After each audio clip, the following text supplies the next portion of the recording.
En ce temps-là, les nations amérindiennes du Nord-Canada ne connaissaient pas la flûte. Ils ne savaient pas qu'on pouvait jouer de la musique avec un morceau de bois. Enfin, si, une tribu, les Mi'kmaq, connaissait la flûte. Ils l'appelaient même Pigouin.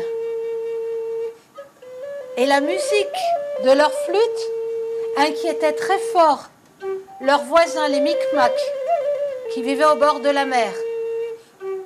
Chaque fois qu'un Indien Mi'kmaq allait se promener en forêt, il entendait la flûte, il se sauvait, il avait peur d'être ensorcelé. Parce que bien sûr, pour les Mi'kmaq, les Mi'kmaq étaient des sorciers. Dans le village Mi'kmaq, il y avait à l'écart des autres tentes le tipi, le wigwam, comme on dit en langue Mi'kmaq, et à l'intérieur vivait une très vieille dame avec son petit-fils, un jeune homme qui était, comment je pourrais dire, handicapé, voilà, handicapé. Son corps était mal fichu. Et le pauvre garçon ne pouvait pas aller venir comme les autres. Et il était méprisé. Et c'était des gens pauvres. Mais la grand-mère disait que le petit-fils était paresseux. Et un beau jour, d'entendre la vieille dame se plaindre, le jeune homme a tenté de suivre les garçons, les braves, dans la forêt. Et bien sûr, il s'est perdu. Le jour commençait à tomber. Le garçon commençait à avoir vraiment peur dans cette forêt profonde. Mais ce qui est venu vers lui, ce n'était pas un ours, ce n'était pas une bête fauve, c'était une femme. Elle a vu le garçon. Elle l'a pris par le bras et elle l'a emmené chez elle, dans son wigwam à elle. Ils ont fait un bon feu et elle a joué pour lui.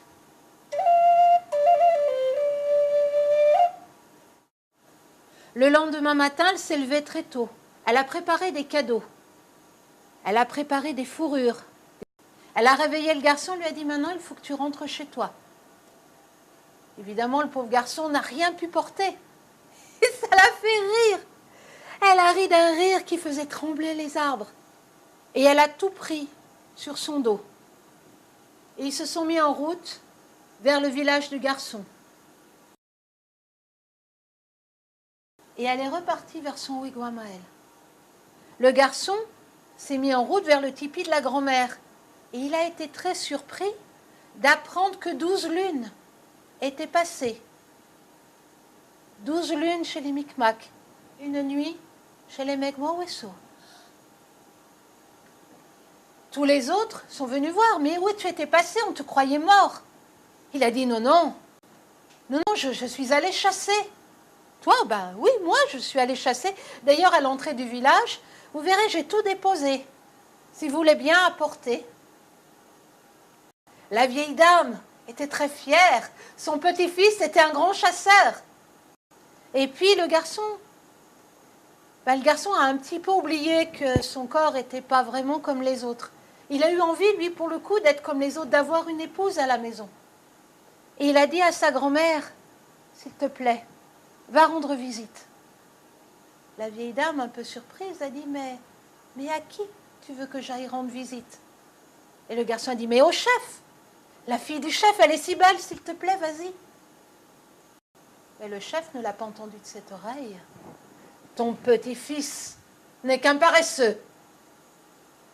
Lorsque tout ce que vous avez rapporté aura disparu, vous serez aussi pauvre qu'avant.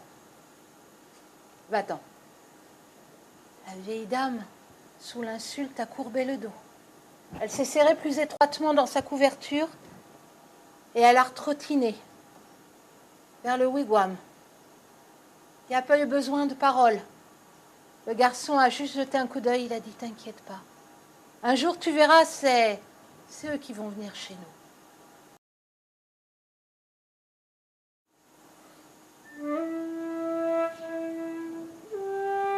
Les grandes plaines du Caucase, la tribu des Karatsas, des nomades qui vivent le long du grand fleuve Birakan.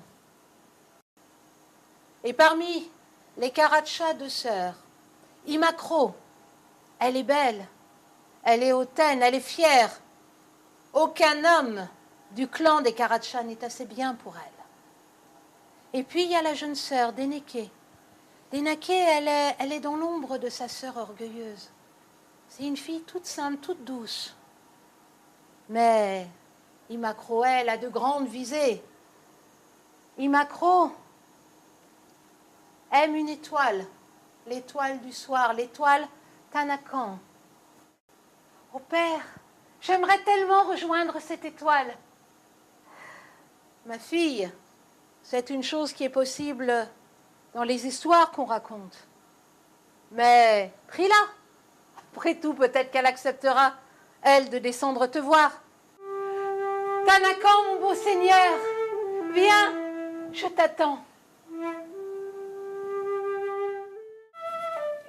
Et la nuit s'est fait noire. Tout le monde dormait. À un moment donné, Imacro a senti une main sur son épaule. Elle a sursauté. Elle a dit, qui est là? Elle a entendu une voix qui disait, c'est moi Tanakan. C'est toi Tanakan, l'étoile du soir? Oui, c'est moi Tanakan. Tu m'as appelé. Je suis là. Est-ce que tu veux m'épouser? C'est toi l'étoile? C'est toi ce vieillard? Tes cheveux sont blancs. Ta barbe. Mais moi je veux un homme fort et beau. Pas un squelette comme toi. Va-t'en. Va-t'en. Tanakan, sous l'humiliation, a serré les lèvres. Ses yeux se sont durcis. Dénaké était sur le côté. Elle avait honte des paroles mordantes de sa sœur qui avait blessé l'étranger. Elle a dit, Tanakan, ne t'en va pas. Père, s'il te plaît, moi je veux bien épouser Tanakan, s'il te plaît. Le père a consenti. Tanakan a souri et il a pris la main de Dénaké. Un beau jour, Tanakan a dit à sa jeune épouse, reste à la maison, occupe-toi. Moi, je vais partir travailler. Travailler? Ça veut dire quoi? Je vais partir et je vais aller semer. Tu verras, tu as eu raison de m'épouser, tu seras heureuse avec moi. Elle dit, mais je suis heureuse déjà comme ça avec toi. Elle l'a laissé faire. Là-bas, dans la yourte, Dénaké attendait. Et puis le jour commençait à décliner. Et elle s'est fait du souci. Et elle a suivi les traces du vieil homme. Et là, c'était pas un vieillard qui était là-bas. Elle a vu un homme jeune, large d'épaules. Elle a vu les ornements des chefs. Elle a vu les tatouages magnifiques. Et l'être qui était là-bas lui a fait signe d'approcher. Et il avait le regard de Tanakan. Il dit, mais qui es-tu? Il dit, mais je suis Tanakan, ton mari. Mais tu n'es pas un vieillard courbé par les ans? Si, je suis celui que tu as vu, mais je suis si celui que tu vois maintenant.